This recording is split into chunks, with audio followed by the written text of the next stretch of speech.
অজ ছিলেন সূর্যবংশীয় একজন রাজা।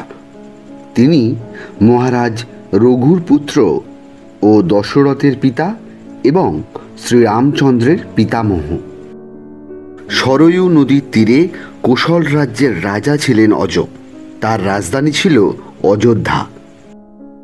মহারাজা অজের স্ত্রীর নাম ছিল ইন্দুমতি। পৌরাণিক কাহিনী অনুযায়ী ইন্দুমতি পূর্বজন্মে ছিলেন একজন অপ্সরা, যার নাম ছিল হরিণী। একবার তৃণবিন্দু নামে এক সাধুর ধ্যান ভগ্ন করার জন্য দেবরাজ ইন্দ্র হরিণী নামে সেই অপ্সরাকে পাঠিয়েছিলেন। ইন্দ্রের আদেশ মতো হরিণী নামে সেই অপ্সরা তৃণবিন্দু ঋষির ধ্যান ভগ্ন করেছিলেন। ক্রোধিত ঋষি হরিণীকে অভিশাপ দিয়েছিলেন যে সেই অপ্সরা পৃথিবীতে নারী রূপে জন্ম নেবে এবং স্বর্গের ফুল পারিজাতের ছোঁয়া পেলে তবেই সে অভিশাপ মুক্ত হবে। ঋষির অভিশাপ মতো হরিণী নামে সেই অপ্সরা বিদর্ভ রাজ্যের রাজকন্যা ইন্দুমতি নামে জন্ম নেন। ইন্দুমতি বড় হলে বিদর্ভ রাজা তার বিবাহের জন্য স্বয়ংবর সভার আয়োজন করেন। কোশল রাজ্যের রাজা অজ সেই স্বয়ংবর সভার জন্য যাত্রা শুরু করলে পথে এক হাতি তাদের আক্রমণ করে। সেই হাতিকে রাজা অজ হত্যার জন্য আঘাত করলে হাতিটি গুরুতর আহত হয় এবং তার দেহ থেকে এক অপরূপ সুন্দর গন্ধর্ব বেরিয়ে আসে। সে জানায় এক ঋষিকে উপহাস করার জন্য সেই ঋষির অভিশাপে সেই গন্ধর্ব মত্ত হাতিতে পরিণত হয়েছিল। সেই গন্ধর্বের নাম ছিল প্রিয়ম্বদ। রাজা অজ হস্তিরূপ থেকে প্রিয়ম্বদকে মুক্ত করলেন। সেই জন্য সেই গন্ধর্ব রাজা অজকে সম্মোহন নামে এক বাণ দান করেছিলেন।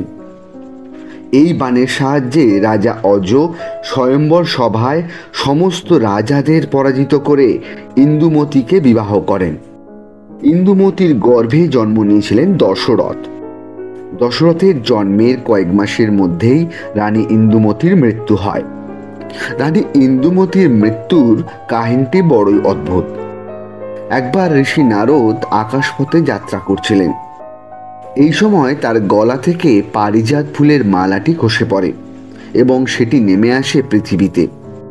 সেই সময় রানী ইন্দুমতি তার বাগানে ভ্রমণ করছিলেন। আকাশ থেকে ঝরে পড়া সেই পারিজাত ফুলের মালা এসে পড়ে রানী ইন্দুমতির গায়ে। পূর্বজন্মে ঋষি তৃণবিন্দুর অভিশাপ থেকে মুক্ত পাওয়ার শর্ত ছিল পারিজাত ফুলের ছোঁয়া পেলেই ইন্দুমতি তার নারী দেহ থেকে মুক্তি পেয়ে আবার অপ্সরা রূপ ফিরে পাবেন।